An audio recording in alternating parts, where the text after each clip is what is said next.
In this video, we are going to understand how to tell a very good story. A good story consists of 5 parts. Number 1 is the intro. Number 2 is the background. Number 3 is the problem. Number 4 is solution. And number 5 is ending. If you include all these 5 parts in your story, you will be able to tell a story in such a manner that audience will remember your story for a long time and you will be able to successfully tap their emotions. Now, let us understand how do we structure our story in these 5 parts. Number 1 is intro.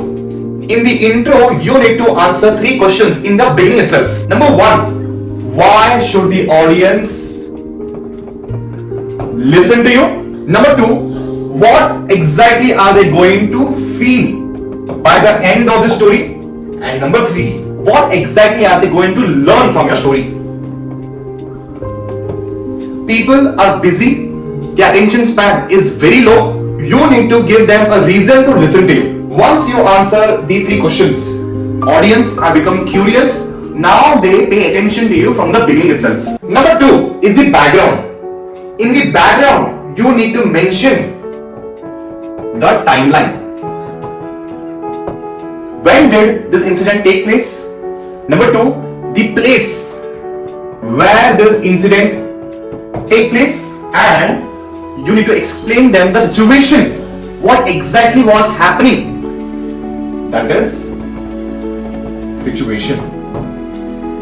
The reason why you need to answer these 3 questions in the background is so that audience can visualize your story. Now they can imagine whatever you are going to tell next. The third part is the most important part of a story, and that is a problem. If there is no problem, there is no story. That's how important this part is. In problem, you need to explain the struggle. And over here, you cannot just explain the problem and leave. No, you need to make the problem very emotional. What exactly is the hero feeling? What exactly are the people around feeling? You need to create an emotion of fear, anger, pain, or frustration. You need to make the problem so emotional that people should crave for the solution. You need to make people think, now what exactly is the hero going to do? If you do this, people become emotionally invested in your story. The fourth part is the solution. This is that moment audience has been waiting for. Audience wanted to know very badly exactly how the hero solved the problem. So over here you are going to explain how the hero solved the problem, and most important, what was the thinking behind the action. Thinking behind the action. So over here, audience is going to learn either a principle or a strategy or a lesson from the hero, which is what we want the audience to learn. So in solution, you're going to explain how the hero solved the problem and the thinking behind the action of the hero, where they're going to learn principle, strategy, or a lesson. And the last part is the ending. Tell the audience what happened in the end. Over here, you're going to answer the questions. How did it turn out? What was the result of the action of the hero? Did the hero succeed or fail? The reason why you should answer these questions is because everybody wants closure. Nobody likes an incomplete story. So they are going to remember the outcome for a long time. Once you include all these 6 elements in your story, audience will be able to understand it, visualize it, connect with you emotionally, learn from your story, and remember it for a long time. And that's how you tell a great story.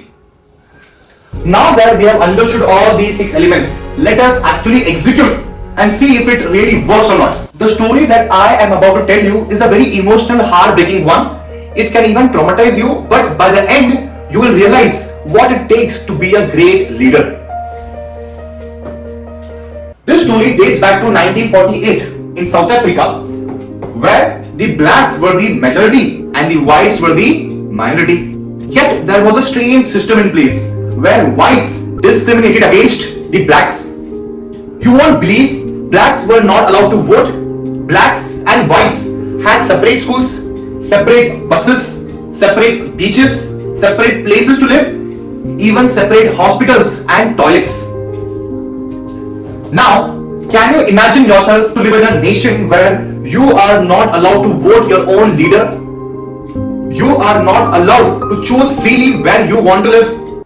In the 1960s, blacks were peacefully protesting against a law which was very unfair, hoping that government would reform and change the law. You won't believe what the law was. Blacks were asked to carry passbook along with them wherever they go. Whites were not.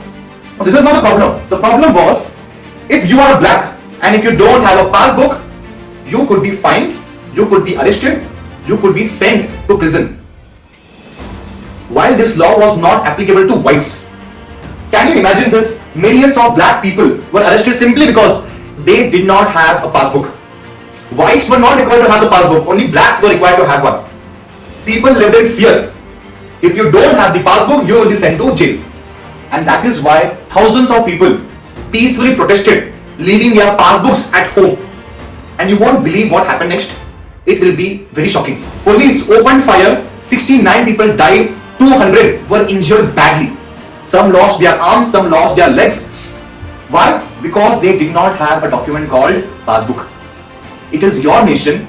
You are supposed to carry this document everywhere you are supposed to go. If you protest peacefully, you will be fired openly. Now this horrific incident took place in Sharpeville, a city in South Africa. And among those fighting against this unfair system was Nelson Mandela. He believed blacks and whites should have equal rights. Nobody should be discriminated just on the basis of skin. Do you know what happened to him?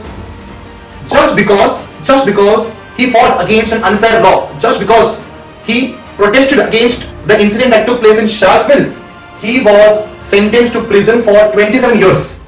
The prison, it was very small, a size of a bathroom, a bucket, so he can use it as a toilet. That was how he spent his 27 years. Why? Because he fought against an unfair system. You won't believe what happened with him during these 27 years.